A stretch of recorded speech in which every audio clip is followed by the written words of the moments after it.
بالله من الشيطان الرجيم. بسم الله الرحمن الرحيم، وصلى الله وسلم على نبينا محمد وعلى آله وأصحابه وسلم تسليما كثيرا، وبه نستعين، وما توفيقي إلا بالله، عليه توكلت وإليه أنيب. أما بعد، السلام عليكم ورحمة الله وبركاته. Alhamdulillah, all thanks and glorifications are due to Allah. We thank Allah Ta'ala for another opportunity to take lessons from the verses of the glorious Quran in this masjid of Federal University of Technology, Mina. Today, being the 16th of Ramadan, 1446 years after the Hijrah of Nabi Sallallahu Alaihi Wasallam, which is equivalent to 16th of March 2025. We are in Surah Al-A'raf, that's chapter 7 of the glorious Quran. We start last as verse 52. Inshallah, today we'll start from verse 53. I pray Allah assist us. أعوذ بالله من الشيطان الرجيم. بسم الله الرحمن الرحيم. إن ربكم الله الذي خلق السماوات والأرض في 6 أيام ثم استوى على العرش يغشي الليل النهار يطلبه حثيثا والشمس والقمر والنجوم مسخرات بأمره ألا له الخلق والأمر تبارك الله رب العالمين. Go back to verse 50. You've jumped one verse. 53. That's why we're so. هل ينظرون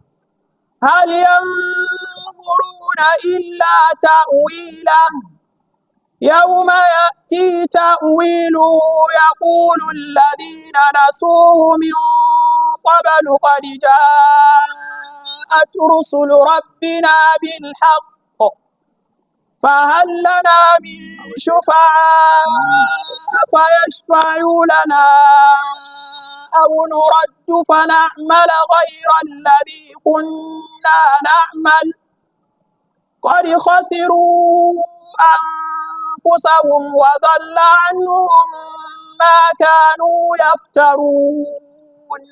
Allah Ta'ala says, هل ينظرون إلا تأويله يوم يأتي تأويله يقول الذين نسوه من قبل قد جاءت رسل ربنا بالحق فهل لنا من شفعاء فيشفعوا لنا أو نرد فنعمل غير الذي كنا نعمل قد خسروا أنفسهم وضل عنهم ما كانوا يفترون. Allah Ta'ala told us in the verse before this that He has sent His book, the glorious Quran, as a guide.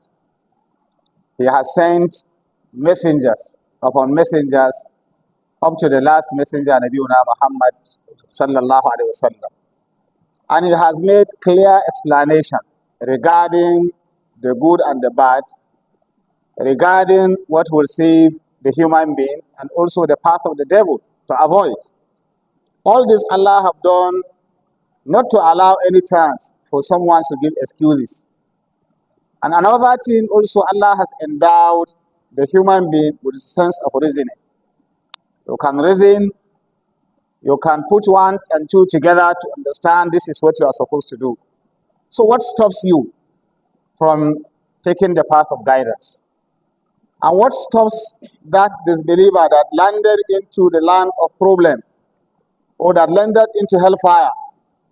What stops him from picking this guidance? هل ينظرون إلا تأويله يقول الله تعالى إنه أعذر إلى المشركين وأرسل إليهم محمدا صلى الله عليه وسلم رسولا وأنزل عليه القرآن وفصله تفصيلا ليبين للناس ما يحتاجه المكلفون من العلم والعمل تزكية للنفوس وتطهيرا للقلوب وجعله سبب سعادتهم من معاشهم ومعادهم وجعله هدى ورحمة لمن يؤمن به إيمانا يبعثه إلى العمل بما أمره به ربه سبحانه وانتهاء عما نهاه عنه. Mala is saying here in the Tafsir, Allah is saying that the disbelievers have no excuse. Allah have sent them Muhammad sallallahu alaihi wasallam as a messenger. Allah has revealed the glorious Quran. Allah have explained all these verses clearly to mankind, explaining those things that man needs, or the human being needs, regarding knowledge that will lead him to action, and also to that thing that will purify his soul, that will make him to be clean, and at the end will lead to success.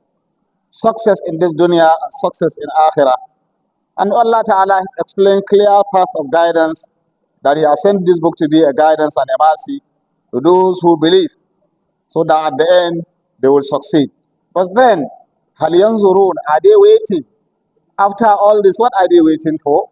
هَلْ يَنْظُرُونَ إِلَّا تَعْوِيلًا, are they waiting until the clear promises mentioned in the glorious Quran happened? Are they waiting until reality down on them? Are they waiting until when they now come and see all the truths that was mentioned in the glorious Quran? Because certainly, in this dunya, Allah is telling us what will actually happen in Akhirah. I said earlier, if you look at the trend in the surah that we studied, telling us what happened before our creation, before coming to this dunya, how Adam alayhi salam and his wife stayed in Jannah, how they were deceived by the devil, how he tempted them, and how at the end they fell victims of his temptations and deceptions, and what landed them into where they ended up coming out of Jannah. And then Allah warning us regarding all how we should be able to manage ourselves in this dunya, and then telling us how the end is going to be. We have seen earlier before now the virtual discussions and interaction between the people of hell and the people of Jannah. Now, after all this, what are you waiting for? That you will not come up and accept the teachings of Islam. That will not come up and reform yourself. These are some of the attitudes that we also need to change. What are those attitudes? The attitude and the issues of delay. You will be dragging food and delaying while the truth have been explained to you. Are you waiting until when it is too late? So Allah Ta'ala said, هَلْ يَنْظُرُونَ إِلَّا تَعْوِيلًا. They should remember, يَوْمَ يَأْتِي تَعْوِيلُهُ. On that day, when the reality will dawn on them. On that day, when the results of all what they have been shown, they have been told, will now come to bear. On that day, يَقُولُ الَّذِينَ نَسُوهُ مِنْ قَبْلِ. Those people that abandoned this path of guidance earlier, that refused to follow the glorious Quran, that rejected or turned away and never listened, they will be saying, قَدْ جَاءَتْ رُسُلُ رَبِّنَا بِالْحَقِّ. Certainly, the messengers of our Lord has come with the truth. They will not deny it. You see, one thing about the truth is that deep inside you, you know the truth. Deep inside you. If it is excuses you are giving, deep inside you, you know those excuses are flimsy excuses. When the reality comes, you will speak to yourself that, well, but I was told these things. Why didn't I heed to that particular warning? Why did you will tell yourself. So Allah is telling us on the day of Al-Qiyamah, those people that refuse to accept the truth, those people that were giving all those fake excuses, wallahi, they will tell themselves, they will confirm the truth. Indeed, the truth has been sent to us. قَدْ جَاءَ رُسُلُ رَبِّنَا بِالْحَقِّ. But now, after it has happened, فَهَلْ لَنَا مِنْ شُفَعَاءَ فَيَشْفَعُوا لَنَا. Can we now get some that will come and help us now? Shufa'a, intercessions. Those that will intercede on our behalf, can we get helpers? These are the kind of excuses. Now we have fallen victims of what we have committed by ourselves. Can we get someone to help us out? Who can come to our aid? Who will come and show us the way out? It is similar, as I said, to what sometimes we do in our daily life. You have been told what to do.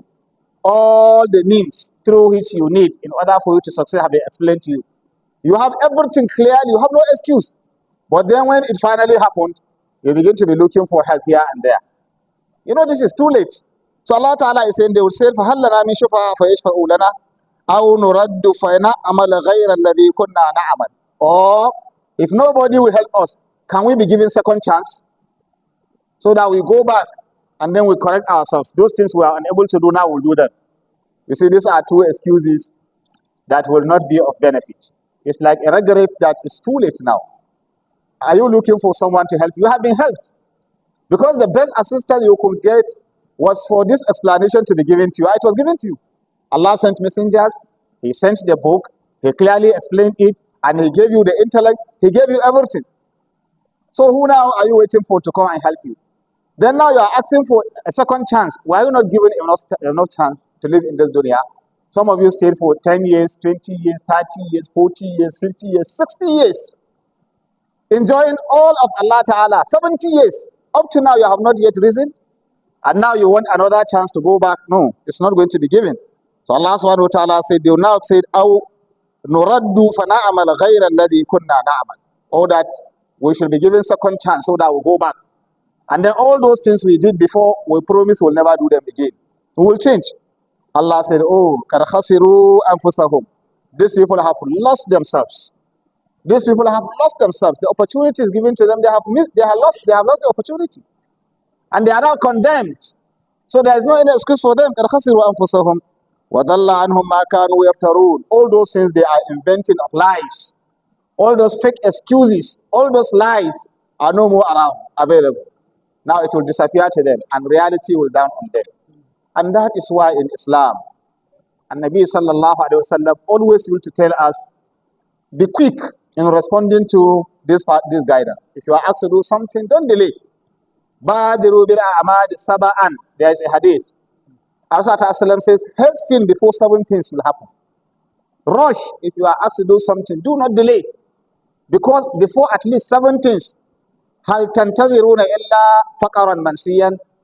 Are you waiting until when you become poor? When poverty will make you to even lose your sense of reasoning? Are you waiting for poverty? Because now you have it. I mean, you don't have complaint to say, I don't have anything. Are you waiting until poverty finally comes and overtakes you? فقرا منسيا أو غنى مطغيا. Or if you say, I don't have now, are you waiting until you are rich? Richness that can make you to be arrogant. Meaning, if you are talking about poverty, you are waiting until you are rich. There is a tendency you become rich, you become arrogant. You will not even listen. Maybe those that will guide you will not even come closer to you. Because by that time you have become rich, you feel you are in different class. Maybe the other class that should come and tell you will not even have chance to come and tell you the truth. Because there are people like that. You will relate with people at every level together. But by the time you have it now, you have changed your class. So you don't have time for others, you don't have to listen to others, you don't have to. Are you waiting until that time? Or if you are rich, are you waiting until poverty comes? Poverty is a very terrible issue. Rasulullah is mentioned. If you are poor, your sense of reasoning will even be distorted. And that's why some people are being punished by poverty. If you are impoverished, then you will not even have that particular time to think well regarding what you are supposed to do. Rasulullah said, أَوْ مَرْضًا مُفْسِدًا. Or you are waiting until you are sick. When you now become wasted, your body, until when your body, you don't have the strength again, you are now energetic, you have the energy, you are healthy, you can move, you can talk, you can listen. Are you waiting until when you are sick? Because if you are sick now, all we are going to be after is what? Your health. The body is no more strong. So Rasulullah said, أَوْ haraman mufnidan. Or you are waiting until you reach old age that finish the human being. Because by the time you become old again, you see certain things you just have to be looking at, isn't it? You have to just be watching, your time is off. Are you waiting for that? Are you waiting that you are not going to implement this thing now? Rasulullah said, أَوْ مَوْتًا مُجْهِزًا. Or are you waiting for death that come unnoticed? Because death comes unnoticed. Sometimes you are not prepared for it. You just find yourself in the grave. Unnoticed, it will just come. Mujahizan. It will just come and then it will happen. Are you waiting until that time? In this our university, one of our staff, just last week, was it day first day or so, he lost his wife. May Allah have mercy on her. They traveled freely. Freely, he went to convey her. She traveled to go and greet her father who died about 3 days ago. She was there, so he traveled to go and convey her back after the 3 days. He went, he picked her successfully. They were coming back. Suddenly, they had an accident. She died instantly. May Allah have mercy and rahmah on her and give him that particular reward of sabr and patience. So you see, death, just coming back from 3 days of your father who died, and then had meeting with all your people discussing on probably how to move life again. Now, before reaching your home, death have overtaken you. Are you waiting until that? In the same university here, FUTMX, I was just told today of one of our staff, Muhammad Noura, may Allah have mercy on him. A young staff who is a security, very young, very close to me. I just got the announcement he died. Here at Pandogari, he went to his hometown, the town of my mother. He died. So you see, all this in death, you are sitting, suddenly it will come and pick you. Are you waiting until that particular time comes? And that's why Rasul said in one place, he said, "Iktanu hamsan ko, hamsan kabla hamsin." Use 5 things before 5 other things. One of those is hayatika kabla mautika. Wallahi, this life, use it before it disappeared. Wallahi, use life before you die. Haven't you seen a young chap dying? Haven't you seen a young lady dying? Haven't you seen a student dying? Haven't you seen someone that is at his age, peak of getting everything dying? Haven't you seen that? So are you waiting until that will have picked you? So do not wait for anything. And especially those that have already spent more than half of their life already in this dunya.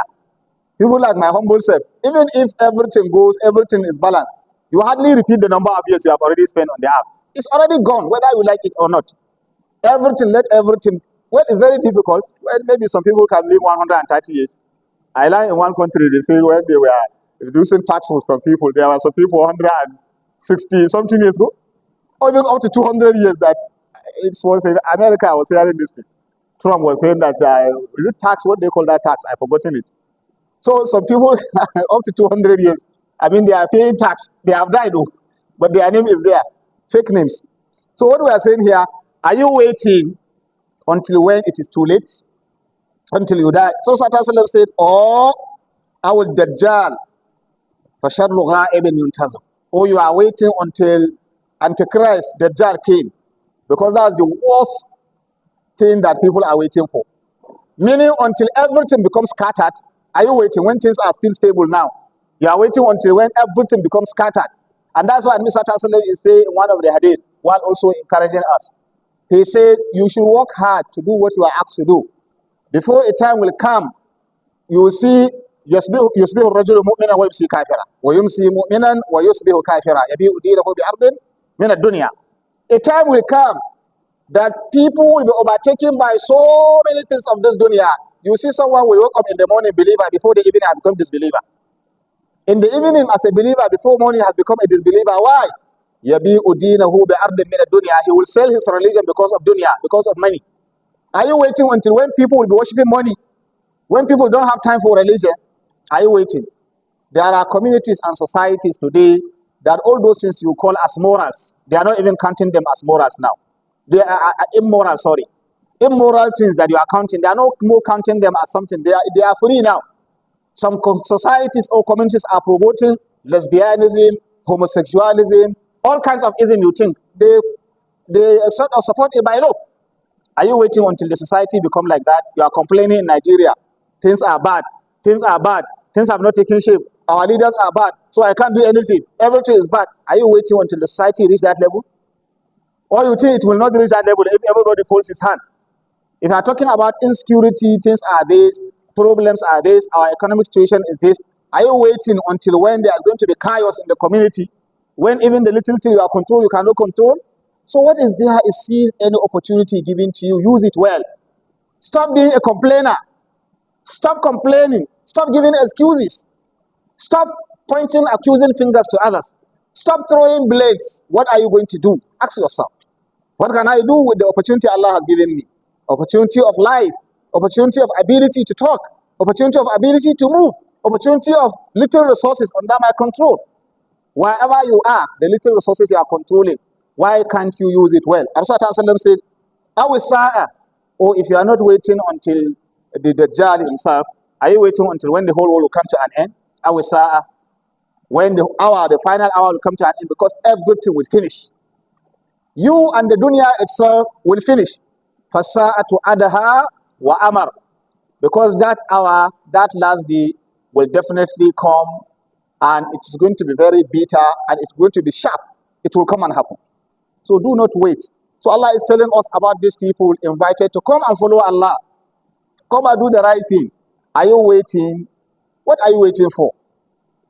Until that particular time, when the reality will down on you, and then you will be looking for help here and there, or you will not be seeking for an excuse, I want to come back and change. No opportunity. So for those that are listening to the verses of the glorious Quran, Those that are listening to the beautiful teachings of Islam, you have no excuse but to come and accept Islam. And for those that are already Muslims, you have no excuse. After all these clear evidences and guidance and whatever, you have no excuse to be dragging and then refuse to come up to do the right thing. Allah subhanahu wa ta'ala said, قَدْ خَسِرُوا أَنفُسَهُمْ وَضَلَّ عَنْهُمْ مَا كَانُوا يَفْتَرُونَ. نعم إن ربكم إن ربكم الله الذي خلق السماوات والأرض في 6 أيام ثم استوى على الأرش يغشي الليل النهار يطلبه حثيثا والشمس والقمر والنجوم مسخرات بأمره ألا له الخلق والأمر تبارك الله رب العالمين. Allah Ta'ala, who calls upon you to come and serve Him and worship Him. Allah Ta'ala, whom you are supposed to submit yourself to before it is too late.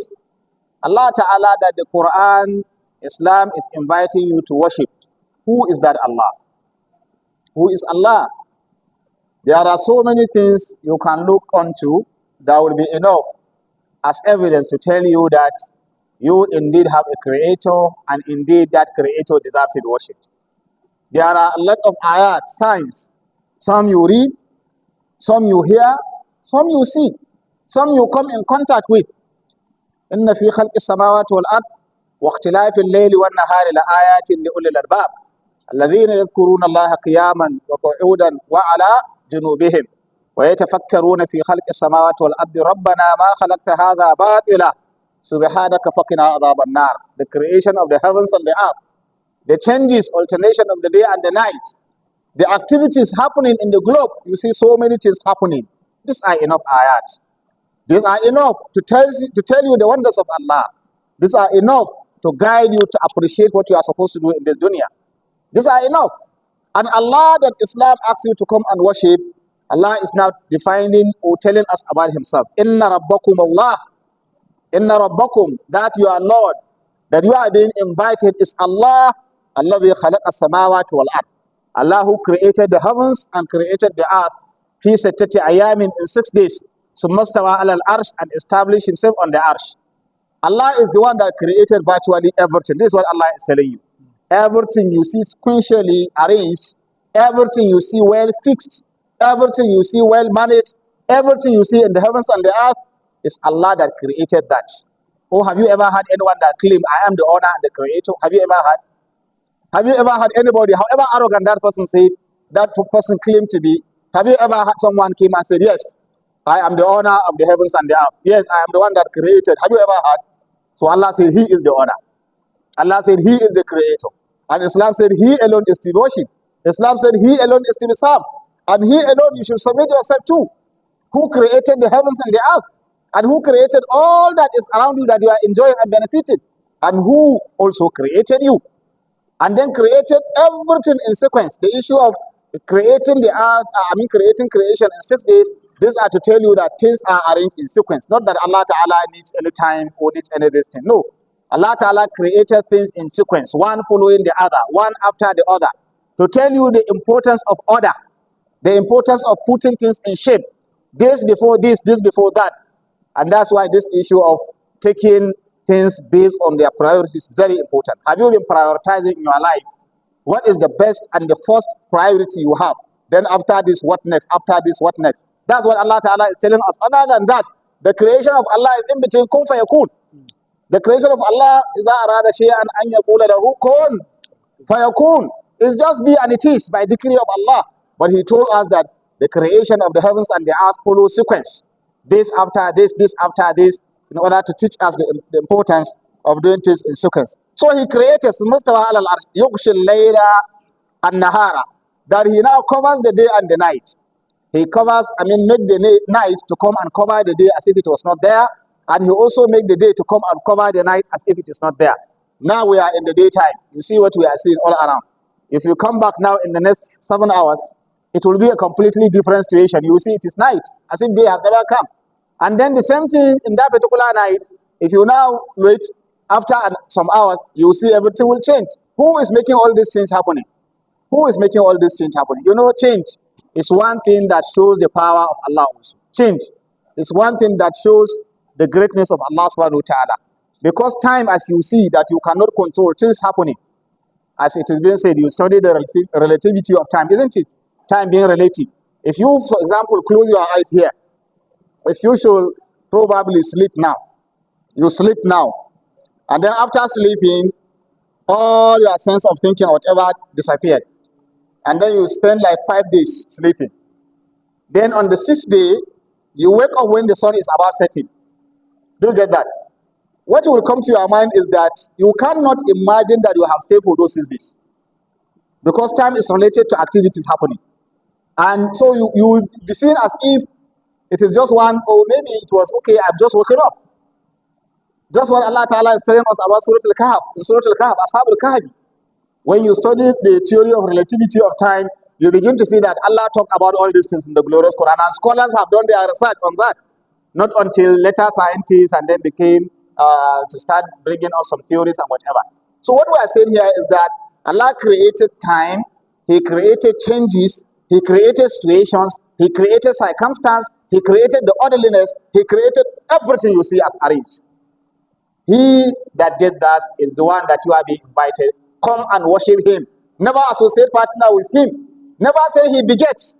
He begets not, nor was He begotten, and none is comparable unto Him. He has no son, He has no father, He has no beginning, He has no end, He has no need.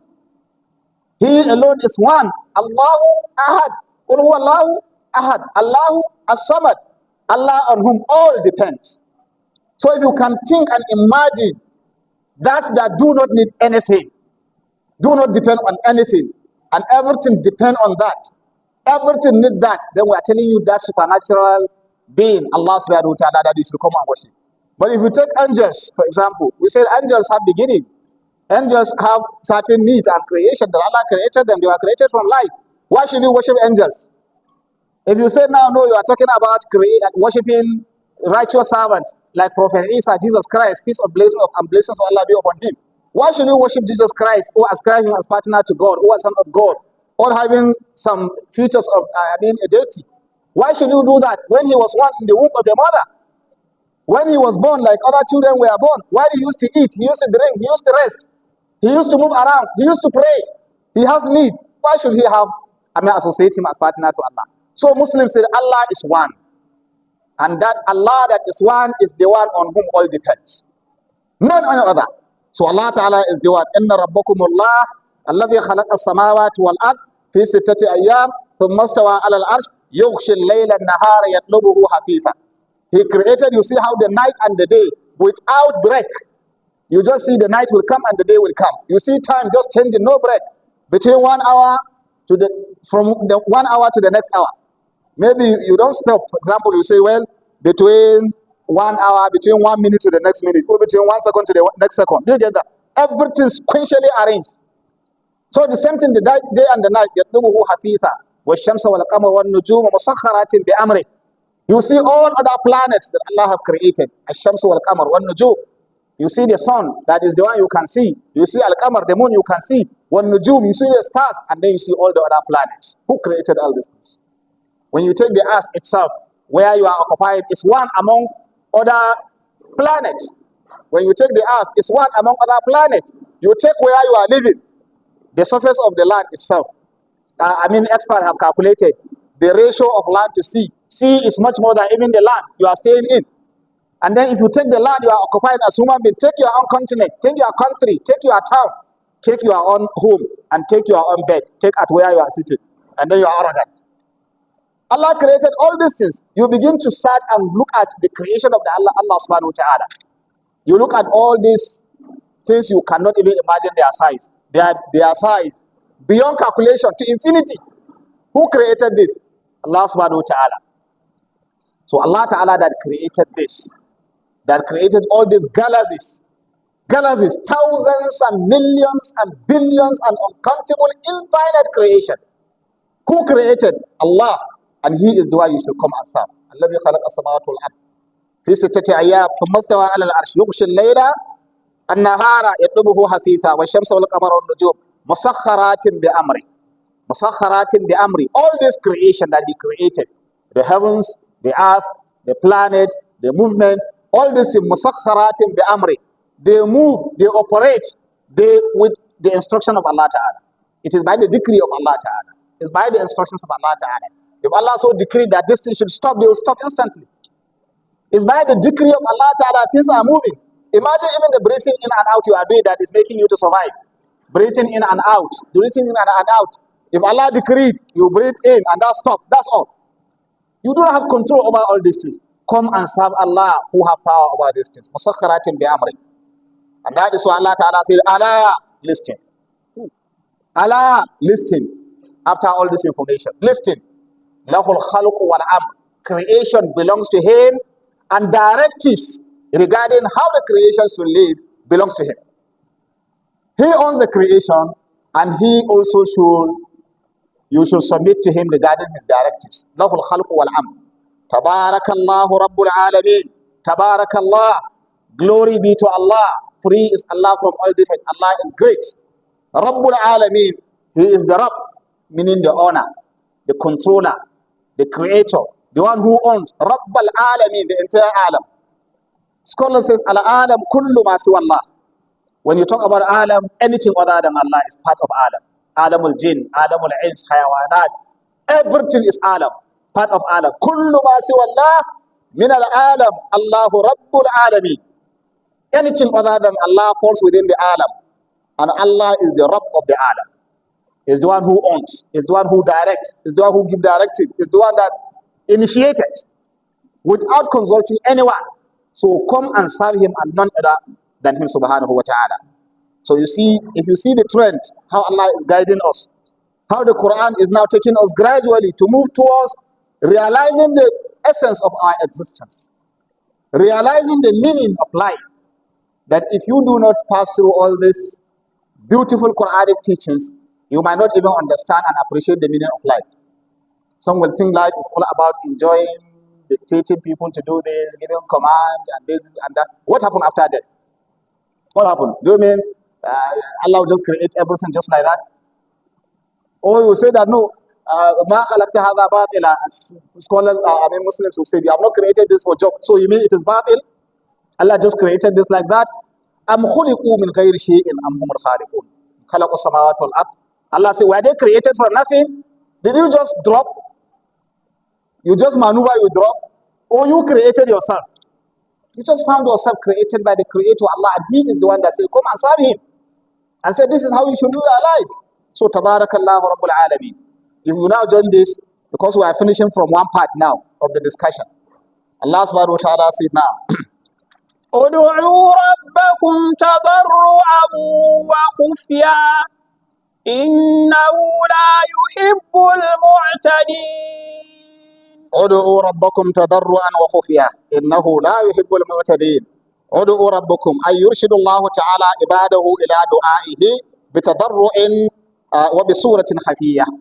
Allah is now directed His servant. Look, after realizing the power of the Creator Allah, after realizing your own need to Allah, after realizing the meaning of life, what then do you do? Udu'u rabbakum. Call on your Lord. Serve Him. Pray to Him. Seek from Him. Humble yourself to Him. Look from Allah. And that's why in Islam, if you want to ask, you ask Allah. If you want to pray, pray to Allah. If you have a need, go to Allah. وَإِذَا اسْتَعَنْتَ فَاسْتَعِنْ بِاللَّهِ وَإِذَا سَأَلْتَ فَاسْأَلِ اللَّهِ وَإِذَا اسْتَعَنْتَ فَاسْتَعِنْ بِاللَّهِ. As the Rasul guided one of the companions. If you want to ask Allah. Allah loves to hear His servant asking Him. Allah is happy to see His servant begging and begging Him subhanahu wa ta'ala. If the more you beg Allah, the more Allah loves you. The more you ask Allah, the more Allah take you closer to Him. That does not mean you ask Him, He give you instantly. But calling on Him, praying to Him, asking Him, He loves you subhanahu wa ta'ala. But for His creatures that He created, the more you disturb someone with asking every day, the more he began to be withdrawing from you, isn't it? This person is disturbing me too much. Yes, because he is not the owner. He is not the owner. If he is the owner of the person and what he is giving that particular person, he will not be tired. So Allah Ta'ala said, Udu'u, worship, or call, or pray, or supplicate. Allah Ta'ala Rabbakum, tadarru'an wa khufiyah. Do it tadarru'an with humility. With humility. Call Allah, oh Allah, Ya Rab, Ya Hayyu Ya Qayyum, Ya Arhamar Rahimin, Ya Rabbal Alamin, Ya Man Idha Su'ila Ajab, Ya Aman Al-Haifin. Ya, call Allah tadarru'an, humble yourself, you are nobody. Take yourself so low and seek from Allah. Wa khufiya, and do not make it to be something of, what do you call it, public. Wa khufiya, do it between you and Allah, secretly. Allah knows it. Wake up in one part of the night, nobody is seeing you, nobody is hearing you. Allah sees you and Allah hears your call. Say, oh Allah, here am I. Here I am, oh Allah. I need from you, oh Allah. I'm serving you. I'm your slave. I'm your servant. I need, oh Allah. Allah told us in the glorious Quran, remember the story of Sulaiman. Sulaiman alayhi salam came out with his people. Sulaiman was a king, as a prophet, and as a rich person. Sulaiman. He came out, there was drought in the land, famine, food, crops are dying and whatever. So he now decided to take his people out so that they should go and pray for rain, so that they can give something. While they were going, Sulaiman now told his people that let's go back.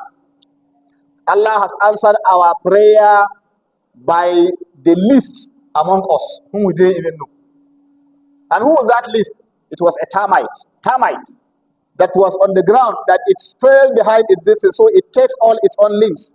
And saying to Allah Ta'ala, oh Allah, we cannot be able to survive without your assistance. And now we are not even getting what to eat and to drink of water. Through the supplication of the termite, Allah Ta'ala sent the rainfall that the human beings were benefiting.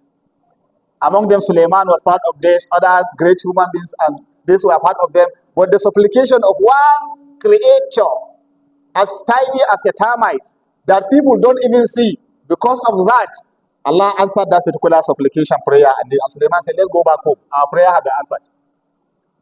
So now we are in group. Do you know with whom that you are benefiting? Do you know who among us will pray on his behalf? Allah will accept our prayers. You don't know. You don't look down upon the other person and say, who is he? We are praying. What are you doing here? Please go there. We are praying to God. As if we are better than him before God. No. You didn't know. Everybody is significant. And that person you are thinking is not significant must be the most important person to you. And the Prophet say in one hadith, were you not being assisted or helped other than with those people you don't even know? Those people that are weak among you. Some of the things you are enjoying is because of the weak people that are there with you. Some of those things that you are enjoying as leaders, as rich people, as influential people, because of those poor people, Allah, because of those creators you don't even know that you are enjoying, but you don't know. So, ask your Lord, pray to your Lord, supplicate to your Lord, humble yourself to your Lord. Tadarru'an, with humility and humbleness. No need of broadcasting. There are people that don't need popularity, isn't it? Everybody should see us. Everybody should even pray. Let us pray and then put it on so that people will see us pray. So what? So what? So that they will see us pray. No. Pray to Allah Ta'ala. Allah hears the secrets and the open. Allah Ta'ala is aware of that thing that is concealed in your heart, in your mind. Allah knows it. Allah knows your need. Cry to Him Subhanahu wa Ta'ala. And remember, ادعوا ربكم تضرعا وخفيا. Allah Ta'ala says, إِنَّهُ لَا يُحِبُّ الْمُعْتَدِينَ. But be reminded, Allah Ta'ala never loves those people that cross limits of Allah. Those people that cross the limits of Allah Ta'ala and do beyond what they are asked to do, and then go and do things that Allah Ta'ala never asked them to do. Allah never likes that. Meaning, stay within the boundaries and the limits. Stay where Allah Ta'ala asks you to stay. This is what Allah Ta'ala said. وَلَا تُفْسِدُوا فِي الْأَرْضِ. ولا تفسدوا في الأرض بعد إصلاحها ودعوه خوفا وطمعا إن رحمة الله قريب من المحسنين. Allah Ta'ala says, وَلَا تُفْسِدُوا فِي الْأَرْضِ وَلَا تُفْسِدُوا فِي الْأَرْضِ بَعْدَ إِصْلَاحِهَا وَدَعُوهُ خَوْفًا وَطَمَعًا إِنَّ رَحْمَةَ اللَّهِ قَرِيبٌ مِنَ الْمُحْسِنِينَ. Allah said, call on Him alone. Serve Allah alone. Pray to Him alone. Come back to Him alone. With humility, with humbleness, and secretly between you and Him. Do that. وَلَا تُفْسِدُوا فِي الْأَرْضِ بَعْدَ إِصْلَاحِهَا. You know, after instruction, directive to do this, there's also a warning not to do this. And this is what makes you to be a righteous servant. Avoid the prohibitions, and then for the obligations and the directives, try and implement them to the best you can. So Allah says, وَلَا تُفْسِدُوا فِي الْأَرْضِ. Do not provoke corruption on the surface of the earth. Do not waste, corrupt, contaminate what is on the surface of the earth, بعد إصلاحها, after Allah has made it sound and okay. Do not go and change and corrupt and manipulate and destroy that good things that Allah has established. The dunya itself, Allah Ta'ala established it in a way, a manner that is suitable for the life of the creators He created. Do not go and alter that. The normal life that Allah Ta'ala wants human beings to live on, Allah has explained in the glorious Quran. Do not go and alter that. All things that Allah has placed normally, do not go and change that and make it to the abnormal. This now will come even to environmentalists, right? Even to environmentalists. By the time you begin to alter the natural way Allah Ta'ala created things, then wait for the consequences that will follow. You might think you are enjoying and you are benefiting, but then there are also a lot of negatives that is attached to all that thing. The same thing in life. By the time you refuse to abide by the rules and regulations of Allah Ta'ala, you begin to alter what Allah naturally created to remain like that, then the consequences will not be palatable, will be very bitter. That does not mean innovations will not come. Because innovations is trying to now make things work out in a way and manner that will assist you and the community and the society and others. There is no problem. But by the time you begin to alter for personal thing, not minding the consequences of that, then Allah subhanahu wa ta'ala will send you His own side of the bitter story. وَلَا تُفْسِدُوا فِي الْعَرْضِ بعد أينها الله تعالى عباده عن الإفساد في العرض بعد أن أصلحها الله تعالى بما خلق فيها من المنافع والنظام وبما هدى الناس إليه من حسن الاستغلالها. All these things that Allah have created, natural way of living, natural way of surviving, natural way of enjoying yourself, do not go and contaminate that. Do not go and corrupt that. The consequences will come back to you. And you see, even in our natural setting now, some people will tell you that if you go to the remote areas, villages where people are living normal living, and if Allah bless them, they are fortunate to be living in the guidance of Islam. They are living normally, they are there. The air you breathe in there is more healthier than the one in the cities. Is it true? Is it true? Everything there is more distinct. The society, the environment there is more healthier than you here that you have. A lot of ifsad have come in. You have this. People are talking about the ozone layer, isn't it? A lot of who is causing all this problem? Is it natural creation of Allah Ta'ala? It is you. Ifsad fil ard ba'da islahiha. Promoting this thing for your self-benefit. You come and create big industries in the midst of people. You just want to get money. You know Allah Ta'ala told us if you are attached to money, it's only money. You are not after life. You will promote corruption on the surface of the earth. So people build industries even if human being will die. They don't mind because they want to get money, isn't it? You see all this is all the fighting across the globe. More than 70 or 80 or even 90-something% of the fight you see in the world is trying to promote corruption on the surface of the earth. Industry, trying to amass more money, more wealth. It's material. Grasp more land, grasp more people, control more distance for personal gain and benefit. People die, you don't even care. So Allah said, don't do that. Don't do that. وَدُعُوهُ خَوْفًا وَطَمَعًا. Serve your Lord, pray to Him, supplicate to Him, خَوْفًا وَطَمَعًا, in fear of Allah and also with hope in Allah. You see, that's how Muslims live their life. بَيْنَ الْخَوْفِ وَالرَّجَاءِ, in between fear and hope. In between. So you are not carried away by grace. He said by grace, so you do everything you want because Allah Ta'ala can. No, you are not carried away by that. And you are not also carried away by fear that Allah is so terrible. Allah, no. In between, بين الخوف والرجاء. Allah Ta'ala told us about Nabiuna Zakaria and his family. يَدَعُونَنَا رَغَبًا وَرَهَبًا وَكَانُوا لَنَا خَاشِئِينَ. يَدَعُونَنَا رَغَبًا وَرَهَبًا. They pray to us, they supplicate in fear and hope, in hope and fear. And that's how a Muslim will live his life. He is scared that if he has done wrong, there are consequences. But he has hope. Allah is forgiving and merciful.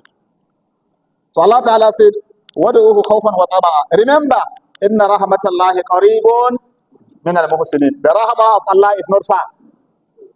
The rahmah of Allah is not far. The mercy of Allah is not far. It's very close. رَحْمَةَ اللَّهِ قَرِيبٌ. The rahmah of Allah is very close. But مِنَ الْمُحْسِنِينَ, to those people that are good in the way and manner they conduct themselves. The rahmah of Allah is very close. Just as Rasulullah was telling one of the companions, he said, Al-Jannah is closer to you like that particular part of your shoe. very close to you. Annar mislu dhadik. So you can do very little and then you answer the rahmah of Allah. So seek from that rahmah of Allah subhanahu wa ta'ala. Inna rahmatallahi qareebun min al-muhsinin. The rahmah of Allah is very close to those people who are good. Who are the muhsinin? Those people that Rasulullah mentioned in hadith of Jibreel. When he asked him about ihsan, akhbirni anil ihsan. He said, anta abudallaha ka'annaka tarahu. Fa in lam takun tarahu fa innahu yarak.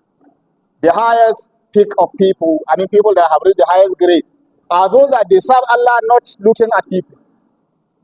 They serve Allah Ta'ala not considering people. They serve Allah Ta'ala with consciousness and alertness in them that Allah is watching them. That's all.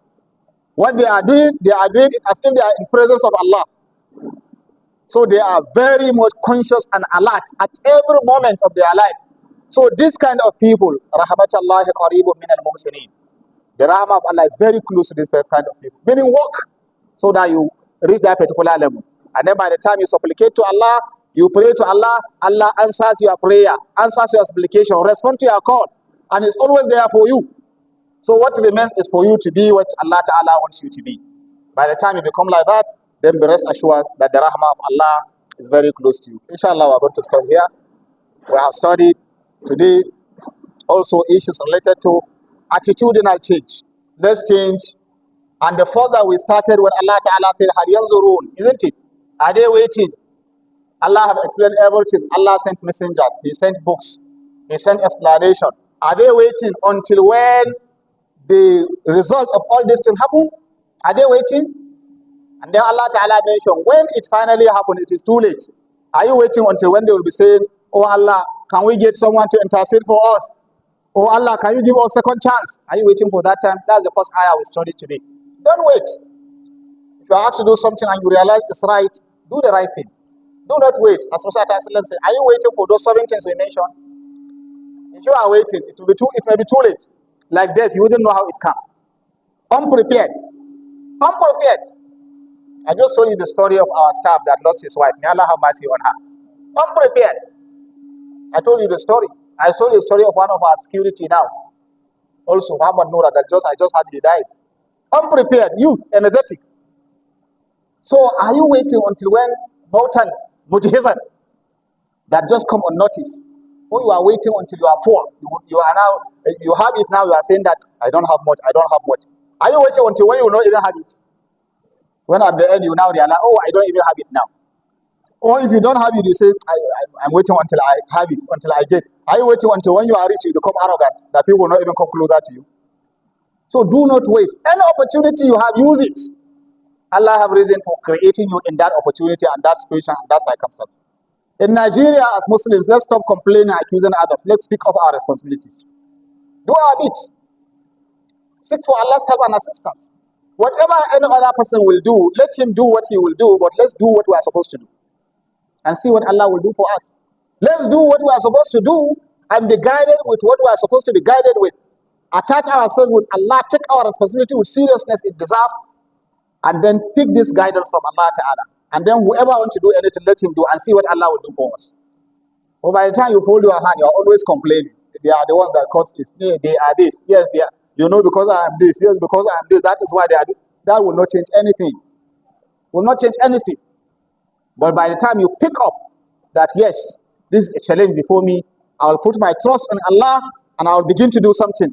Putting my trust in Allah, do it and see what Allah will do for you. Rahmatullahi qareebun min al-muhsinin. I pray Allah include us among the muhsinin. May Allah include us among the muhsinun. May He make us to be among those that will excel in doing good. Not minding whatever anybody will do or say. Not mind, even if you are in a company of 1, 2, 3, 4 people, be concerned about what you will achieve. Be concerned about what you will achieve. Then let people follow you to achieve that. Don't be carried away by multitudes, by number or by little number, by whatever. Do not be that. In one of our nasiha today in the morning, in our school ta'awun, we have children that we gathered. They are there, inshallah, for 27 days dawrah. One of the nasiha was given them as children. Said, this is that. This opportunity you have, you can still do something now at this level. The only thing you need is try to be in the company of good people and be focused. When you are in the company of good people and you are focused, you will achieve. But even if you are focused and you are in the company of bad people, they will influence you. And if you are in the company of good people, you are not focused, you won't achieve anything. You will be in the midst of good people, but you are not focused. Will you achieve anything? You won't. People can only use you to achieve something. So be focused and be in the company of good people. Pick the guidance from our Islam. Our Islam have everything. Alhamdulillah, bi ni'matil Islam. The only problem is the attitude of the Muslims towards Islam. Our attitudes towards the teachings of Allah subhanahu wa ta'ala. Look at all these beautiful teachings of the glorious Quran. From the beginning of our Ramadan this year, we are talking about attitude. I recall last year and previous years, we always used to pick a theme through which we are our discussion is going around those particular, so that what? We can a little bit see that the verses of Quran are applicable in all situations of life, all circumstances of life. It only depends on how we are able to now, be within the Quran. I say be in the Quran while reading the Quran. Internalize the Quran, be part of the Quran, part of the reading. If you are reading, put yourself in.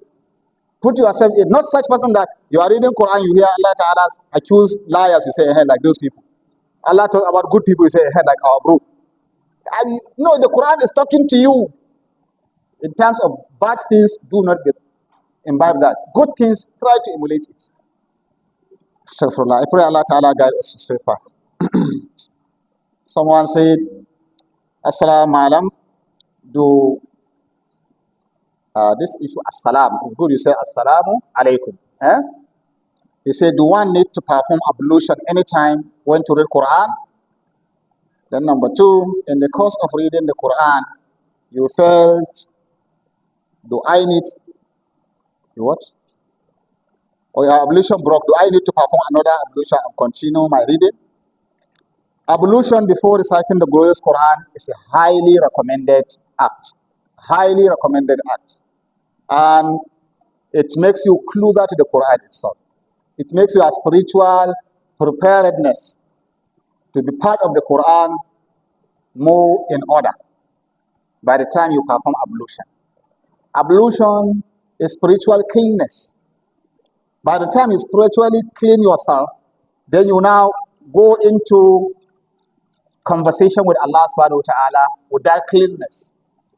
And then you enjoy the discussion and Allah ta'ala listening to you, and so many other beautiful things happen. So one of the good practices of the predecessors is having ablution before they recite Quran. But then it's not a condition. It's not what? It's not a condition. You can recite Quran, you can pick the Quran even if you don't have ablution. But the best is have ablution before you pick the Quran and have ablution in reciting Quran. That's the best. Significantly, when you want to study the Quran with your, your attention back to the Quran. When you have that ablution, your spiritual being will be well prepared. And you see that 1-2 ayats of Allah you recite will go into you. You see, Quran have certain things. Quran talk to the person, whether the person understand and can speak the language or not. Even if you can't speak Arabic, if you are frequent in reciting Quran, the Quran will be talking to you. You will feel it is talking to you. That's one powerful message of the glorious Quran. So by the time you have ablution, it talks to you, you will be in the spiritual preparedness to pick that particular instruction and act positively. So be in the state of ablution is the best. But even if you are not in ablution, especially if it is a recitation there is no even big something. You are moving, you are studying, you can recite Quran, especially trying to recall the meanings and recall the verses, memorize it and rehearse it, get the reward of every letter, you can do that. But picking the Quran, be in the state of ablution. Where it is strongly needed for you to be in state of purity is if you are in the state of najas, the major impurities. Like probably you have had an affair with your wife, you emit semen, that is mani, you are in junub state, then in this situation, you need to go and clean yourself before you pick the Quran. You shouldn't take the Quran while in the state of junub. May Allah Ta'ala assist us. This one said, Assalamu alaikum wa rahmatullah, jazakumullahu khairah, Amin, may Allah also reward you. He said, okay, akramakallah, I don't much care to join the Salatul Isha in Jam'i.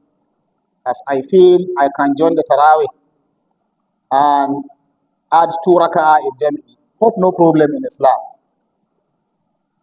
What do you mean? I can join the Tarawih and get 2 rak'ah in Jam'i. Okay. Hope no problem in Islam. If I understand this question, one, he's saying that he is not so much mindful of joining Isha in Jam'i immediately because he believes he can join Tarawih even if it is at the end, get 2 rak'at and then add the other 2, and then Isha is okay. You understand the wisdom? You know, people have a lot of excuses they want, and that is why sometimes you don't give chance to people. You don't give chance to people. Sometimes scholars will say, if you give fatwa, you will look at the kind of people you are giving fatwa to. There are certain fatwa, it's okay, but if you give people, they will go and misuse it and become something bad. Maybe this particular person, while he is doing this, he has gotten a fatwa that even if you didn't do Isha alone, you meet Imam in Tarawih, because somebody in Farilla can follow somebody in Nafila. So if he meets the last rakah of Tarawih that Imam is doing, he can join him there. He has gotten 2 rakah of Tarawih, he added 2 Isha, he has gotten congregation. There is fatwa like this, and by scholars. There is fatwa like this with scholars, that yes, if you are observing compulsory salat, farilla, you can follow someone that is observing nawafil, which is not farilla, and then your salat is also okay as jam'i, you get congregation. For example, you see someone doing nafila, and then you have compulsory salat, you can follow him, and you still get congregation. So it is this excuse that this particular person is trying to now exploit that, and say he has seen Isha, he allows them, let them finish their Isha, and the Tarawih, maybe they take time observing Tarawih. So he waited for them until the last 2 rakah of Tarawih, he joined them. And then he said, yes, I have fatwa. I have gotten Isha congregation, 2 rakah, 2 districts. And as I said, the fatwa is there by our highly respected, regarded scholars. But if you ask someone, a student like me, I will not give you that fatwa, especially in our country like this. The mazhab of Maliki says it's not correct. You only follow someone in a prayer that prayer he's praying is the same prayer you are praying. There are a lot of lessons in this to teach us. The same prayer, the mazhab of Maliki school of thought, which is the major school of thought that is practiced nowadays. Imam and the Mamu should have the same prayer, and the prayer should be of the same nature. So in mazhab of Maliki, you cannot, because you miss Zuhur, you come and see people observing Asr, you follow them and say, I have gotten my Zuhur congregation. Yes, our highly respected scholars, based on evidences that were clear to them, they said it's okay. But our scholars of school of thought of Maliki said, no, it's wrong. Before your salat, the salat of your imam, you can get the reward of following the imam, the salat must be the same salat. Your intention must be the same intention, and the salat should be the same salat. And all of them use the hadith where Al-Fatah says, Innamal a'malu binniyat, isn't it? What is your intention? So some will say, well, your intention is I'm observing Zuhr, even though it's Asr. So Allah worked with my intention. Do you get that? While the others will say, no, Innamal a'malu binniyat, in actions are by intention. You said you are following somebody whose intention is not what you are doing. Then are you following? Whose intention is not what you are doing. So what you are doing, what you are following is not following what is being done, because you are following someone with another intention. And then they also explain this hadith where Rasulullah said, Imam has been placed for you to imitate him. And they said imitating and copying Imam means what he is doing is what you are doing. What his intention is what your intention is. The activities he is engaged in is your own activity. That is when you are copying the Imam. But if the Imam is doing something, you are doing something, you are not copying Imam. You are rather mimicking him. Do you get that? You are not copying the Imam because you are not doing what he is doing. It's just like someone will wake up in the morning. For example, morning of fasting like now. You wake up, you say, so people are fasting, yes. You wake up, you never eat anything, you never drink anything, you never have sexual affairs. You do exactly as people fasted. Then when the sun sets, you say, I have also fasted. Why you didn't intend doing fasting? Is it fasting? You just deny yourself food and eat and drink and other things. So intention should be the same, the activity should be the same. That's the mazhab of Maliki. But for the mazhab of our other scholars that said, no, it's okay, you can follow. It's not bad, as I used to mention, because it's based on scholarship, it's based on intellectual and scholarly a sort of presentation and evidence. But they will not support you that is doing this. Those scholars that give that will not support you that is doing this, to be lazy in salat. When you hear hayya ala salah, hayya ala falah, you sit down. You say, I'm waiting, there will be later time I will do. And then you say you take your ibadah serious. No. So let's take our ibadah so serious. I wouldn't tell you whether your salat is sound or it's not sound. Do you get that? But I've talked to you, and it's late for you to go and reason. May Allah be with us and all of us.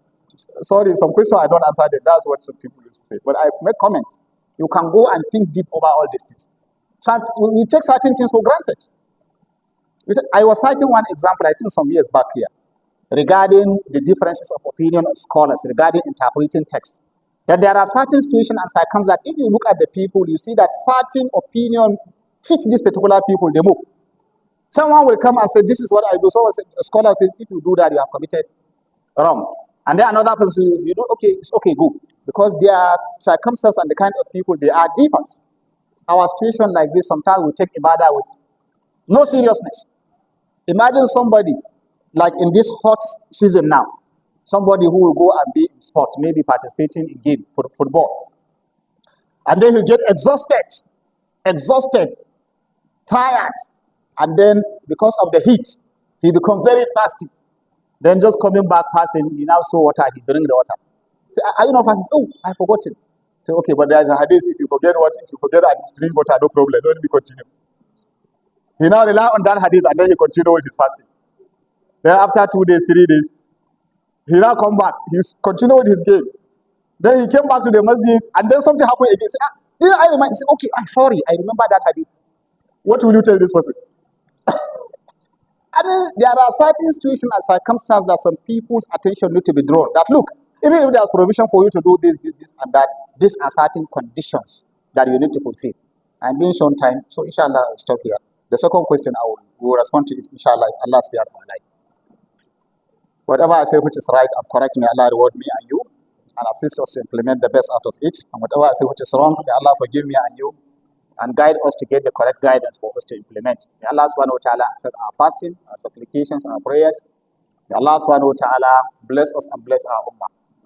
For all those that have died among our brothers, among our colleagues, among the wives and the spouses of our colleagues, among our leaders, our scholars, and all the Muslims that are no more alike, oh Allah have mercy on them.